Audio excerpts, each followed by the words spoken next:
तो कैसे हैं आप लोग? आई होप कि बिल्कुल घर जैसे हैं। नहीं है तो आदत डाल लीजिए, जीवन है छोटी-बड़ी समस्याएँ तो आती ही रहती है।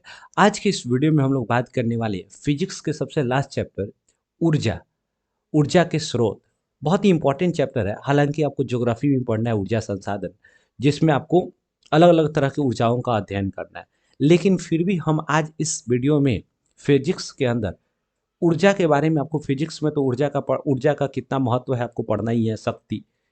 इसलिए 10th क्लास में जो ये चैप्टर है बहुत ही इम्पोर्टेंट हो जाता है और आपके एग्ज़ाम के पॉइंट ऑफ व्यू से भी बहुत ही इम्पोर्टेंट है। मज़ा आने वाला है। जितने भी एग्ज़ाम में ऑब्जेक्टिव क्वेश्चन पूछे गए हैं तथा जितने भी इम्पोर्टेंट है जो एग्ज़ाम में आने के लिए बोर्ड मॉडल टाइप क्वेश्चंस है, इन सभी क्वेश्चंस का हम लोग पोस्टमार्टम करेंगे और मिल के मचाएँगे बवाल। तो चलिए बिना किसी समय गँवाए मिल के मचाते हैं बवाल विद बहुत सारा सवाल। सबसे पहली बात कि हम लोग यहाँ पर थोड़ा-सा देखते हैं, यहाँ ऊर्जा के स्रोत के रूप में हम लोग जैसे चैप्टर का नाम आपको 5वां चैप्टर है और कहीं-कहीं तो 6th चैप्टर के रूप में भी मिल जाते हैं।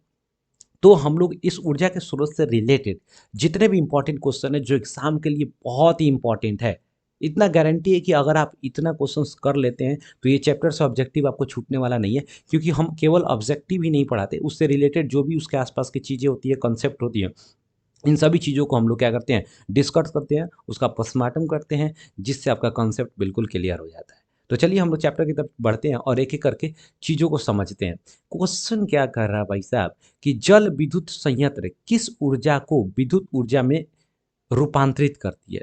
जल विद्युत संयंत्र क्या होता है? आपको पता है जो नदी होता है, नदी के पानी को बाँध बनाकर क्या किया जाता है, जल को रोक लिया जाता है और फिर उसके बाद उस पानी को जिसे हम लोग मल्टीपर्पज़ प्रोजेक्ट भी बोलते हैं, ठीक है ना? जिसे हम लोग बहुउद्देशीय परियोजना भी बोलते हैं। वहाँ पर जल बना कर के क्या बाँध बनाकर पानी को रोका जाता है और उस पानी को एक टरबाइन के माध्यम से निकाला जाता है जिससे उसके पानी की गति से टरबाइन घूमता है उससे विद्युत ऊर्जा हम लोग विद्युत बना लेते हैं एक तरह से विद्युत बनाना मतलब इलेक्ट्रिसिटी निर्माण करते हैं, ठीक है? तो एक तरह से जल विद्युत संयंत्र में जो होता है, पानी के स्थितिज ऊर्जा, यहाँ पर स्थितिज ऊर्जा का उपयोग जो है हम लोग करते हैं विद्युत ऊर्जा बनाने में। यानी हम स्थितिज ऊर्जा का जो रूपांतरण है, हम विद्युत ऊर्जा में करते हैं। बात समझ आ रहा है क्या? देखिए, इस चीज़ को जब समझेंगे ना कि आखिर ऊर्जा का रूपांतरण कैसे? जैसे आपको पता है कि ऊर्जा को कभी भी ऊर्जा को कभी भी ना उत्पादित किया जा सकता है, ना इसको नष्ट किया जा सकता है। इसके रूप में परिवर्तित किया जा सकता है। बात समझे कि नहीं? तो देखिए, अगला क्वेश्चन यहाँ पर क्या हो जाएगा डी। अगला क्वेश्चन क्या कह रहा है कि ऊर्जा को रूपांतरित सौर सेल ऊर्जा को रूपांतरित करता है। सौर सेल क्या होता है? देखिए, इससे रिलेटेड 3-4 क्वेश्चन्स ऐसे हैं भाई साहब जो एग्ज़ाम में हमेशा क्वेश्चन पूछे जाते हैं। अब बस प इस क्वेश्चन का पहले हम लोग आंसर देख लेते हैं। कह रहा है सौर सेल ऊर्जा को रूपांतरित मतलब किस ऊर्जा को रूपांतरित करता है? तो सौर सेल क्या करता है, जो पैनल होता है, वो क्या करता है, जो सूर्य से आने वाली प्रकाश की किरण यानी सौर ऊर्जा को क्या करता है वो? सौर ऊर्जा को वो विद्युत ऊर्जा में क्या करता है, कन्वर्ट करता है, रूपांतरित करता है। तो सौर ऊर्जा यानी प्रकाश ऊर्जा। बात समझे कि नहीं? तो आंसर क्या हो जाएगा ए, प्रकाश ऊर्जा। अब बात आता है क्या कि ये जो सौर सेल बनता है, वो उसमें किस तत्व का उपयोग किया जाता है? तो याद रखिएगा सिलिकॉन का यूज़ किया जाता है, सिलिकॉन जो एक अर्धचालक है, अर्धचालक। तो अर्धचालक पर जब भी टेम्परेचर बढ़ता है, बात समझे कि नहीं? जब प्रकाश में आता है, तो उसका जो है चालकता बढ़ जाता है। इसीलिए यहाँ पर सिलिकॉन का प्रयोग किया जाता है। बात समझ आया? क्वेश्चन कभी-कभी पूछता है, सौर सेल के समूह को या संयोजन से जो है किसका निर्माण होता है? तो सोलर पैनल का। पीछे हम लोग आते हैं, सौर सेल के समूह से किसका निर्माण किया जाता है? सौर सेल के समूह को क्या कहते हैं? Solar panel, panel. तो कहेगा क्या? सौर सेल के समूह को हम लोग क्या कहते हैं? Solar panel. सौर सेल में किसका प्रयोग किया जाता है? सिलिकॉन का। सिलिकॉन क्या है? एक अर्धचालक है। बात समझ आ रहा है कि नहीं? अब इसको आप लोग ध्यान में रखिएगा कि एग्ज़ाम में बहुत बार क्वेश्चन पूछा हुआ है मैट्रिक के। ठीक है ना? अगला क्वेश्चन कह रहा है क्या? ये यार क्यों नहीं जा रहा है? पीछे भी आ गया। ये कैसा हो गया भाई? ओके, तो ये गड़बड़ हो गया था। चलो, तो हम लोग यहाँ पर देख लिए थोड़ा-सा टेक्निकल प्रॉब्लम हो चुका था। अभी हम यहाँ पे देखिए सौर सेल जो सौर सेल होता है वो किस ऊर्जा को किस में रूपांतरित करता है, तो प्रकाश ऊर्जा को रूपांतरित करता है वो विद्युत ऊर्जा में। सौर सेल में किसका प्रयोग होता है, सिलिकॉन का प्रयोग होता है। सौर सेल के समूह को हम लोग क्या कहते हैं, संयोजन को क्या कहते हैं, तो हम लोग सोलर पैनल कहते हैं। सौर सेल यहाँ पर हमेशा एग्जाम में क्वेश्चन लगभग 6 से 7 बार एग्जाम में क्वेश्चन पूछा हुआ है सौर सेल से, ठीक है ना, इसलिए याद रखना बहुत जरूरी है। देखिए कह रहा है क्वेश्चन क्या है कि गर्म जल प्राप्त करने के लिए हम सौर जल तापक का उपयोग किस दिन नहीं कर सकते हम। देखिए 3 डिवाइस है जो सोलर मतलब कि सौर ऊर्जा से, एक तो आपका सोलर कुकर, ठीक है ना, दूसरा सौर जल तापक, बात समझे कि नहीं, तीसरा सोलर पैनल, बात समझे कि नहीं। ये 3 ऐसा है डिवाइस है जो हम सूर्य के प्रकाश की उपस्थिति में ही इसका उपयोग कर सकते हैं। अगर सूर्य का प्रकाश नहीं है तो हम लोग इसका उपयोग नहीं कर सकते हैं। इसीलिए कह रहा है कि गर्म जल प्राप्त करने के लिए तो जो जल तापक, सौर जल तापक जो यंत्र होता है उसका उपयोग किस दिन नहीं कर सकते, तो जब बादल हो, बादल मतलब हो उस समय हम लोग यूज नहीं कर सकते हैं। बारिश उरिश घेरा हुआ उस समय, तो बादल वाले दिन हम लोग क्या कर सकते हैं, उसका उपयोग नहीं कर सकते हैं। ठीक है, अगला क्वेश्चन का रखा है कि सभी जीव जंतुओं के लिए ऊर्जा का अंतिम स्रोत क्या है। देखिए इस ब्रह्मांड, अगर हम लोग बात कर रहे हैं ब्रह्मांड की, छोड़ो छोड़ो धरती की बात करें, धरती में धरती पर जो है जो भी जीव जंतु रहता है, हम लोग हैं, इन सभी का जो ऊर्जा का अंतिम स्रोत है वो है भाई साहब सूर्य। हमारे यहाँ ऊर्जा का अंतिम स्रोत क्या है, सूर्य है। कोई भी चीज़ देखिए उसमें जो वहाँ पर उसका अंतिम रूप से अगर देखेंगे तो सौर ऊर्जा का उपयोग बहुत ही महत्वपूर्ण है उस ऊर्जा के निर्माण में।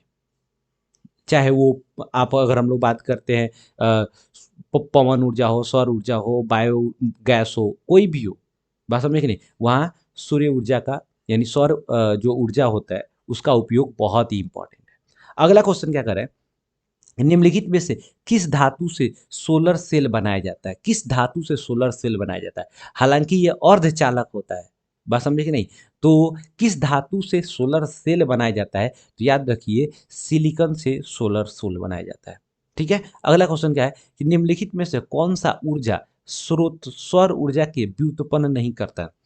निम्नलिखित में से कौन सा ऊर्जा स्रोत सौर ऊर्जा को व्युत्पन्न नहीं करता यानी उत्पन्न नहीं करता है। भूतापीय ऊर्जा सौर ऊर्जा को उत्पन्न नहीं करता है, ऊर्जा सौर ऊर्जा को उत्पन्न नहीं करता, को व्युत्पन्न नहीं करता है। नाभिकीय, पवन, जैव, तो यहाँ पर नाभिकीय ऊर्जा, आंसर क्या हो जाएगा, नाभिकीय ऊर्जा।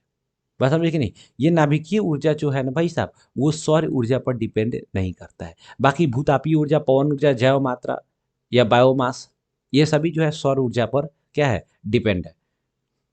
अब कह रहा है क्या कि पवन विद्युत जनित्र में, पवन विद्युत जनित्र में पवन की चाल, यहाँ चाल होगा, चाल कम से कम कितनी होनी चाहिए। देखिए पवन ऊर्जा जिसे हम लोग कहते हैं, तो पवन ऊर्जा से मतलब पवन से जो है ऊर्जा यानी वायु से ऊर्जा प्राप्त करने के लिए हम एक डिवाइस है जिसको हम पवन चक्की कहते हैं। पवन चक्की में बड़ा बड़ा डायना लगा रहता है, बात समझे कि नहीं। वैसे एरिया पर जहाँ पे वायु की गति जो होती है कम से कम 15 किलोमीटर प्रति घंटा हो, तब वहां पर हम पवन चक्की चला सकते हैं और उसे विद्युत उत्पन्न कर सकते हैं। तो क्वेश्चन हमेशा इस तरह का क्वेश्चन पूछता है। देखिए 2019 में, 2014 में क्वेश्चन पूछा हुआ है, बाकी मॉडल सेट में तो क्वेश्चन पूछते ही रहता है, हम उसको नहीं लिखते। तो इसीलिए पवन ऊर्जा से ऊर्जा प्राप्त करने के लिए, विद्युत ऊर्जा बनाने के लिए पवन का जो वेग है यानी वायु का जो वेग है वो कितना होना चाहिए, 15 किलोमीटर प्रति घंटा होना चाहिए। क्वेश्चन कभी कभी घुमाता है, पवनों का देश किसे कहते हैं यानी वायुओं का देश किसे कहते हैं, तो डेनमार्क को, डेनमार्क को, ठीक है ना। कभी कभी क्वेश्चन पूछता है कि सबसे अधिक पवन ऊर्जा का उपयोग कहाँ होता है, तो जर्मनी में होता है। सबसे विश्व में सबसे अधिक पवन ऊर्जा का उपयोग कहाँ होता है, जर्मनी में होता है। भारत कितने नंबर पर है, 5वां स्थान पर है। भारत 5वां स्थान पर है पवन ऊर्जा उपयोग करने के मामले में। बात समझ आया क्या। इस तरह क्वेश्चन जो है रिलेटेड याद रखिएगा आप हमेशा। करेक्ट, ऊर्जा का पारंपरिक स्रोत क्या है। देखिए पारंपरिक स्रोत का मतलब क्या है, जो प्राकृतिक गैस है, बात समझ कि नहीं, जीवाश्म का गैस है, जिसके उपयोग में हम किसी डिवाइस का, जिससे ऊर्जा प्राप्त करने के लिए हमें किसी यंत्र का प्रयोग नहीं करना पड़े, जैसे कोयला, पेट्रोलियम, डायरेक्ट हम आ रहा है उसको संशोधित करके आ रहा है, हम उसको यूज कर लेंगे, बात समझे कि नहीं। तो उसे हम पारंपरिक स्रोत कहते हैं, जिसका प्रयोग काफी आसान हो, बात समझे कि नहीं। जिसके प्रयोग में हम किसी अन्य प्रकार के कोई भी डिवाइस यानी यंत्र का प्रयोग नहीं करना पड़े, हाथ पाँव नहीं मारना पड़े, हमारे पास संशोधन करके आ रहा है, हम डायरेक्ट उसको जला सकते ऊर्जा प्राप्त कर सकते हैं। ठीक है ना? जैसे हो जाएगा आपको प्राकृतिक गैस हो जाएगा, पेट्रोलियम हो जाएगा, कोयला हो जाएगा। सौर ऊर्जा क्या होगा? ये पारंपरिक नहीं होगा, ये गैर पारंपरिक होगा, गैर पारंपरिक होगा। अब एक चीज सोचिए, ये गैर पारंपरिक क्या होता है? अब इसके लिए क्या है भाई साहब, आपको इसका एक तो गैर पारंपरिक जो होता है ये इको फ्रेंडली होता है, बात समझे कि नहीं? ये पर्यावरण का हानि नहीं पहुंचाता है। दूसरा जो होता है कि इससे ऊर्जा प्राप्त करने के लिए हम विशेष प्रकार के हमें एक सेटअप की जरूरत पड़ती है, विशेष प्रकार के हमें मशीन की जरूरत पड़ती है, जैसे पवन ऊर्जा, जल ऊर्जा, सौर ऊर्जा। इसे प्राप्त करने के लिए हमें एक मशीन लगाना पड़ेगा, तब उस ऊर्जा को रूपांतरित करेगा विद्युत ऊर्जा में। बात समझ आ रही है? जबकि अगर हम पारंपरिक स्रोत है तो इसको डायरेक्ट हम जला करके इसको डायरेक्ट हम यूज कर सकते हैं ऊर्जा प्राप्त करने के लिए। बात समझ आ रहा है कि नहीं? अगला क्वेश्चन करेंगे, निम्नलिखित में से उत्तम ऊर्जा स्रोत कौन है? जब भी उत्तम कहेगा ना तो प्राकृतिक गैस याद रखिएगा। उत्तम ऊर्जा का स्रोत, तो उत्तम ऊर्जा का स्रोत बायोगैस है। उत्तम ऊर्जा का स्रोत कौन है? बायोगैस। सबसे पहली बायोगैस, देखिए बायोगैस, इसी को हम लोग गोबर गैस भी कहते हैं, गोबर गैस। बायोगैस को हम लोग क्या कहते हैं? गोबर गैस भी कहते हैं। ठीक है ना? बड़ी इंपॉर्टेंट क्वेश्चंस है, याद रखिएगा। इसको क्यों उत्तम कहा जाता है? एक तो सबसे बड़ी सस्ता ये हमें प्राप्त हो जाता है, दूसरी जो होता है ये ज़्यादा धुआं वगैरह या फिर ये किसी भी तरह का ये प्रदूषण नहीं फैलाता है। बात समझ आ गया? तीसरी बात ये कि क्वेश्चन कभी कभी पूछता है कि बायोगैस में मुख्य अवयव क्या होता है? तो बायोगैस का मुख्य अवयव मीथेन होता है। मीथेन होता है बायोगैस का मुख्य अवयव। क्या होता है? मीथेन होता है, CH4। याद रखिएगा, बायोगैस में लगभग 75% मीथेन पाया जाता है। क्वेश्चन एक और पूछता है कि प्राकृतिक गैस में, प्राकृतिक गैस गैस में गैस का मुख्य अवयव क्या है? तो प्राकृतिक गैस का भी मुख्य अवयव मीथेन ही होता है। इसमें 95% मीथेन पाया जाता है। ठीक है? तो आपको याद रखना है, ठीक है ना? सबसे ज्यादा मीथेन पाया जाता है। लेकिन क्वेश्चन कभी कभी भुलाता है, पेट्रोलियम में पेट्रोलियम का मुख्य अवयव क्या है? पेट्रोलियम का मुख्य अवयव ब्यूटेन। ब्यूटेन ब्यूटेन कहेगा। एलपीजी मुख्य रूप से किसका मिश्रण होता है? एलपीजी मिश्रण। अवयव पूछा तो ब्यूटेन मार दो, मिश्रण किसका है? तो मिश्रण पूछेगा तो याद रखिएगा आपको normal butane, normal butane, butane और iso butane, iso butane, normal butane और आइसो ब्यूटेन। पेट्रोलियम का मुख्य अवयव ब्यूटेन। ब्यूटेन का फॉर्मूला क्या होगा? तो आपको हम केमिस्ट्री में पढ़ाएंगे, आपको चलेगा मीथ एथ प्रो ब्यूट। बात समझे कि नहीं? यानी 4 नंबर पर आता था C4H10, ब्यूटेन का फॉर्मूला होगा। सब ट्रिक है, सब ट्रिक देखेंगे समझेंगे, आइडिया है, चीज़ों को समझेंगे। तो ब्यूटेन का फॉर्मूला होता है normal butane, iso butane, LPG में। कभी कभी क्वेश्चन पूछता है कि एलपीजी में किस तरह का रसायन मिलाया जाता है जिससे कि उसके लीकेज को हम पहचान सके, क्योंकि नॉर्मल ब्यूटेन, आइसो ब्यूटेन जो होता है वो गंधहीन होता है, उसका गंध ही पता नहीं चलेगा। लेकिन भाई साहब ये काफ़ी ज्वलनशील होता है, थोड़ा सा भी लीक हो गया आग पकड़ लेगा, तो फिर इस तरह से बड़ी बात घटना हो जाएगा, पता ही नहीं चलेगा लीक कर रहा है। तो उसमें एक प्रकार का रसायन मिलाया जाता है जिससे वो गंध युक्त होता है, जिससे महक जाता है, जिसे हम लोग कहते हैं ethyl mercaptan. Ethyl ethyl mercaptan captain. अब एथाइल मरकैप्टेन का फॉर्मूला क्या होता है? मिथ एथ, तो C2H5SH। याद रखिएगा, एथाइल मरकैप्टेन का फॉर्मूला C2H5SH। तो एथाइल मरकप्टेन क्यों लगाया जाता है? ताकि लीकेज को पहचाना जा सके, ये महकने लगता है। क्वेश्चन हमेशा याद रखना है। अगला क्वेश्चन क्या करें, निम्नलिखित में से कौन सा स्वच्छ ऊर्जा है? तो स्वच्छ ऊर्जा प्राकृतिक गैस। ठीक है ना? स्वच्छ ऊर्जा प्राकृतिक गैस। उत्तम ऊर्जा बायोगैस या प्राकृतिक गैस? ऑप्शन में प्राकृतिक, तो प्राकृतिक गैस मान लीजिए। कौन सा परंपरागत ऊर्जा स्रोत है? परंपरागत। अब गैर परंपरागत नहीं, परंपरागत का मतलब जो पुराने समय से यूज करते चले आ रहे हैं, कोयला, पेट्रोलियम, लकड़ी, ये सब चीज हो गया। तो जैव मात्रा बिल्कुल नहीं, भूतापीय ऊर्जा बिल्कुल नहीं, नाभिकीय ऊर्जा बिल्कुल नहीं, भूतापीय ऊर्जा, नाभिकीय। परंपरागत स्रोत हैं इनमें से कोई नहीं। परंपरागत स्रोत कह रहे हैं ना, तो भूतापीय ऊर्जा तो बिल्कुल नहीं होगा, नाभिकीय ऊर्जा भी बिल्कुल नहीं होगा। ये हम परंपरागत करें तो जैव मात्रा, जैव मात्रा का उपयोग हम लोग यहाँ पर जैव मात्रा कह सकते हैं। जैव मात्रा, जैव मात्रा में यहाँ पर कोयला, पेट्रोलियम, बात समझे कि नहीं, प्राकृतिक गैस, गैस, प्राकृतिक गैस इत्यादि आता है। बात समझे कि नहीं, तो आंसर क्या हो जाएगा आपका ए। अगला क्वेश्चन क्या करा कि निम्नलिखित में से कौन सा यौगिक ईंधन के रूप में इस्तेमाल किया जाता है। ईंधन के रूप में किसको आपको इस्तेमाल किया जाता है, तो एथेनॉल का, प्रोपेनॉल का और इथेनाइक अम्ल का। तो इन ईंधन के रूप में किसको यूज किया है, तो याद रखिए कि यहाँ पर एथेनॉल, यहाँ पर प्रोपेनॉल कौन सा ईंधन के रूप में इस्तेमाल किया जा सकता है, एथेनॉल का। ठीक है, नेक्स्ट देखते हैं। देखिए क्वेश्चन क्या कर रहा है, निम्नलिखित में से कौन सा ऊर्जा का नवीकरणीय स्रोत है। तो ये ऊर्जा का नवीकरणीय स्रोत है, तो नवीकरणीय यानी ऊर्जा जो होता है, यानी ऊर्जा का स्रोत है, हम मुख्य रूप से दो भाग में बांट सकते हैं। आप ज्योग्राफी में पढ़े होंगे, एक नवीकरणीय और अनवीकरणीय।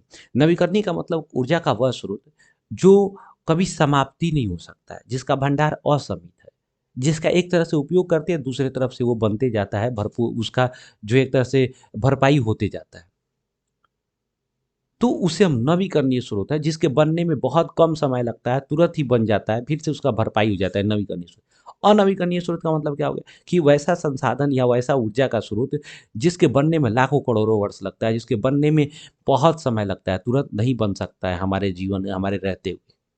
जैसे कोयला, पेट्रोलियम गैस, ये सब क्या है, पृथ्वी के अंदर लाखों करोड़ों वर्ष जीव जंतुओं के अवशेष, पेड़ पौधों का अवशेष दबे रहने के बाद बना है, फिर उसको दोबारा बनने में लाखों करोड़ वर्ष लगा। इसका मतलब उसका स्टॉक लिमिट हो गया, हम उसका प्रयोग करते जा रहे, कभी ना कभी वो क्या हो जाएगा, समाप्त हो जाएगा, फिर उसको बनने में लाखों करोड़ वर्ष लगेगा। हमारे जैसे कितने जनरेशन, बाबू दादा, परदादा चले जाएंगे, तो हो पाएगा क्या, नहीं हो पाएगा, इसलिए उसको अनवीकरणीय कहा जाता है। तो इनमें से कौन सा जो है नवीकरणीय स्रोत होगा, तो जैव मात्रा, इसको बायोगैस भी कहा जाता है, गोबर गैस, ये कभी समाप्त नहीं हो सकता है। सड़े गड़े पदार्थों से हम लोग क्या कर सकते हैं, विद्युत उत्पन्न कर सकते हैं, ऊर्जा उत्पन्न कर सकते हैं, कोई दिक्कत नहीं है, वो कभी समाप्त ही नहीं हो रहा। अगला क्वेश्चन करेंगे, ननौरा नाभिकीय विद्युत संयंत्र किस राज्य में है। बहुत ही इंपॉर्टेंट क्वेश्चन है, हमेशा एग्जाम में इस तरह का क्वेश्चन पूछते रहता है। चार पांच जो है नाभिकीय विद्युत संयंत्र है जिसको आपको याद रखना है। तो सबसे पहले नरौरा पूछेगा, तो नरौरा उत्तर प्रदेश में। देखिए गुजरात में, गुजरात में भाई साहब याद रखिएगा, कपरापुर, गुजरात में कपरापुर। कएगा, एक पूछता है कएगा परमाणु विद्युत गिरी, कएगा नाभिकीय विद्युत गिरी या परमाणु विद्युत गिरी, कएगा कएगा कएगा, तो कएगा कर्नाटक में है, कएगा कर्नाटक में है। महाराष्ट्र में याद रखिएगा तारापुर, तारापुर है। राजस्थान में याद रखिएगा राणा प्रताप सागर, राणा प्रताप सागर, राणा प्रताप सागर, ठीक है ना। एक और आपको बहुत ही इंपॉर्टेंट, कल्पक्कम, कल्पक्कम, कल्पक्कम परमाणु विद्युत गिरी, ये भाई साहब तमिलनाडु में, तमिलनाडु। ये आपको याद रखना है, ये इंपॉर्टेंट है, एग्जाम में हमेशा क्वेश्चंस ये पूछते रहता है। ठीक है, अगला क्वेश्चन कह रहा है चिपको आंदोलन का मुख्य उद्देश्य क्या है। चिपको आंदोलन लगभग लगभग 1960 के 1967 मान लीजिए, 1967 के समय में चलाया गया हुआ था, जिसका मुख्य नेता सुंदरलाल बहुगुणा, सुंदरलाल बहुगुणा, बहुगुणा उत्तराखंड में चलाया गया था, उत्तराखंड, उत्तराखंड राज्य में चलाया गया था। ठीक है ना। चिपको आंदोलन, ये बेसिकली वृक्षों को बचाने के लिए, लोग वृक्ष से जाकर के चिपक जाते थे, इसलिए इसको चिपको आंदोलन कहा गया। अगला क्वेश्चन, सौर कुकर के लिए कौन सा दर्पण सर्वाधिक उपयुक्त होता है। ये तो फिजिक्स में हम लोग फर्स्ट चैप्टर में पढ़े थे, अवतल दर्पण।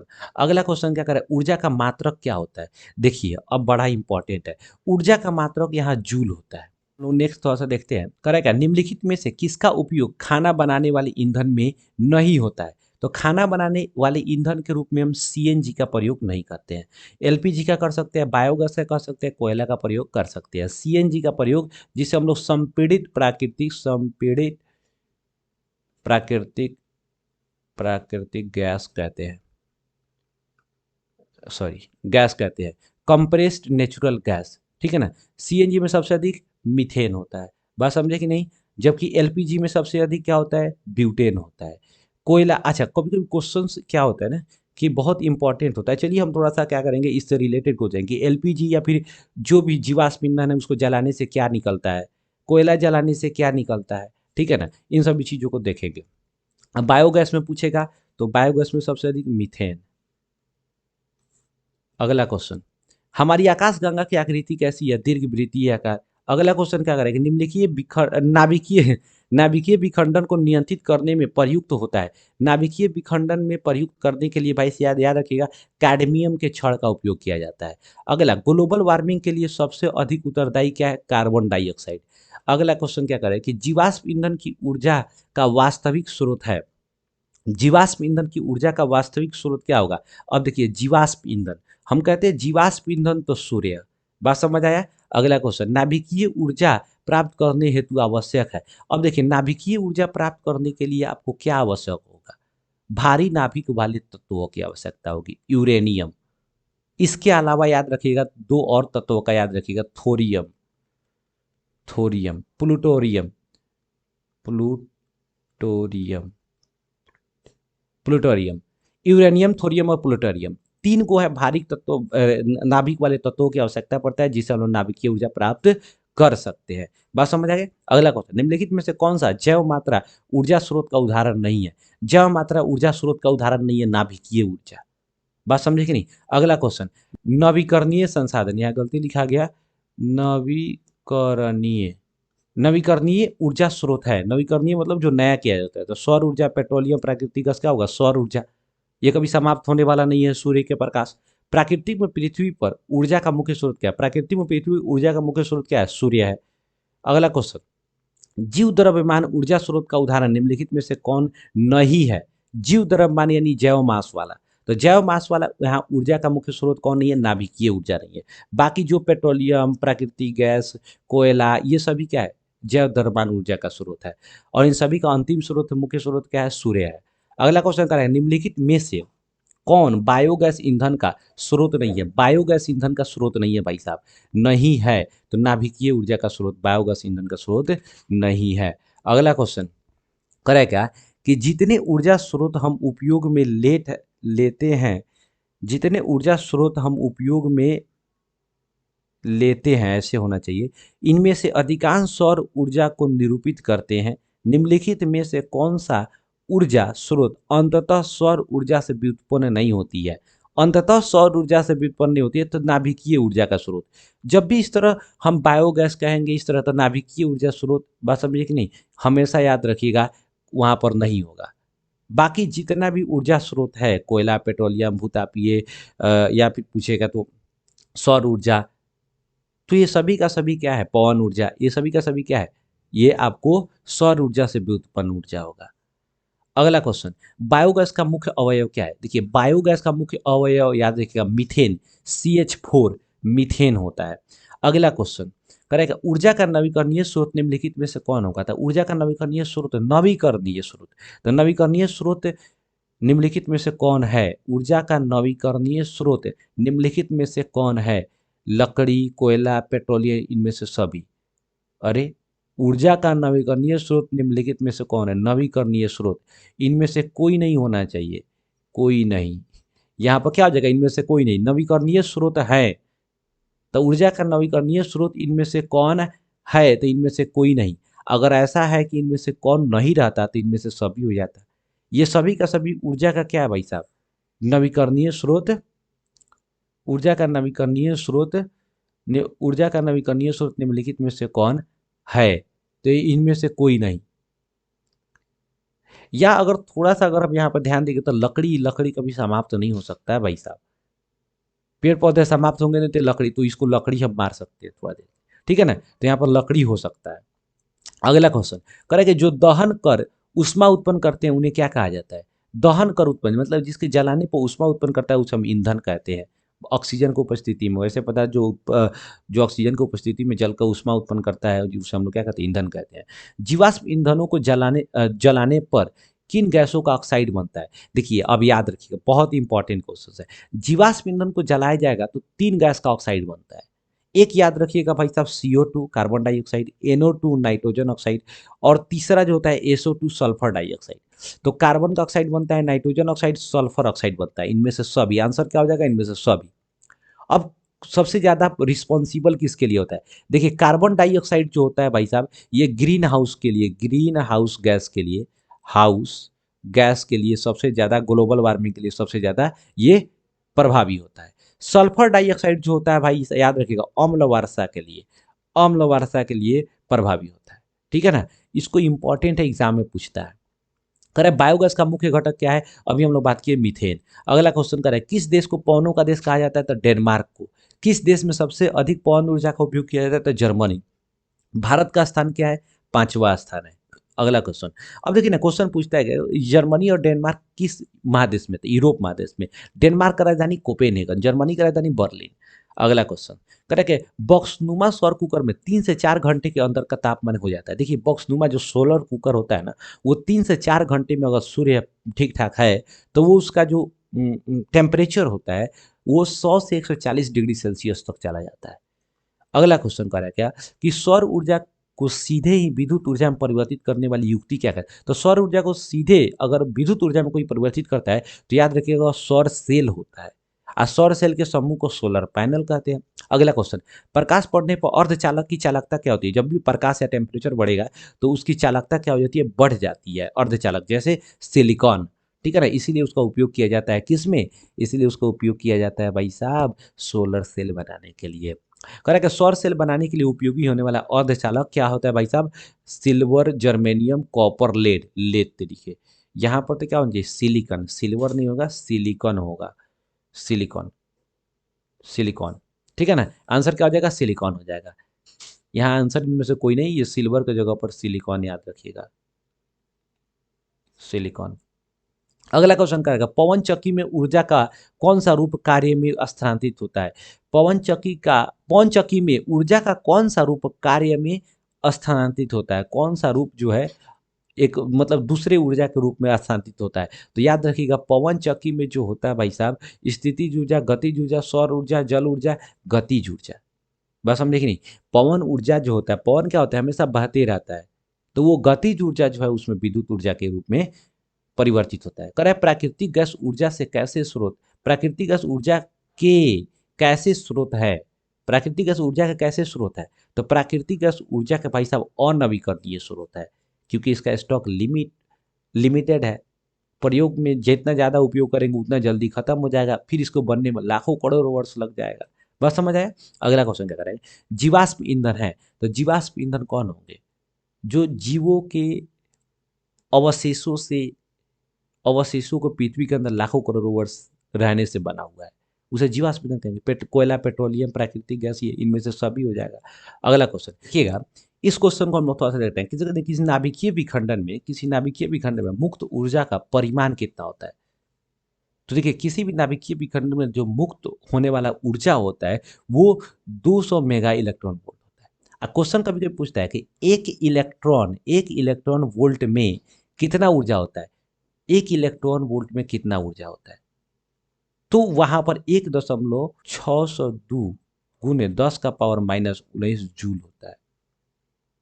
ठीक है, नेक्स्ट हम लोग देखते हैं, करा क्या, उच्चतर ताप पर कौन सी प्रक्रिया पूरी की जाती है। उच्चतर ताप पर यानी उच्चतर ताप पर यानी हाइयर टेम्परेचर पर, करोड़ों डिग्री सेल्सियस पर कौन सी प्रक्रिया पूरी की जाती है। तो नाभिकीय विखंडन, नाभिकीय संलयन। बात समझिए, नाभिकीय संलयन का मतलब क्या होता है, जब दो हल्के नाभिक वाले तत्वों को एक साथ जब जोड़ा जाएगा उसे नाभिकीय संलयन कहेंगे। जब जब कोई एक भारी नाभिक वाले तत्वों को जब उसको विखंडित कराया जाएगा दो या दो से अधिक हल्के नाभिक वाले तत्वों में, तो उसे हम लोग क्या कहेंगे, नाभिकीय विखंडन कहेंगे। तो जब दो भारी तत्व नाभिक को एक साथ संलयन कर उसको विखंडन कराया जाएगा, उसको विस्फोट कराया जाएगा तो हल्के हल्के नाभिकों में, तो उसे नाभिकीय विखंडन। दो हल्के नाभिकों को एक साथ संलयन जोड़ा जाएगा हाई टेम्परेचर पर, तो नाभिकीय संलयन। बस समझिए। अगला क्वेश्चन क्या करें, अनवीकरणीय ऊर्जा का स्रोत कौन है। इसका आंसर भाई साहब आप ही दीजिए, बहुत ही इजी क्वेश्चन है। कह रहा है लकड़ी के भंजक आसवन में बचा अवशेष क्या होता है।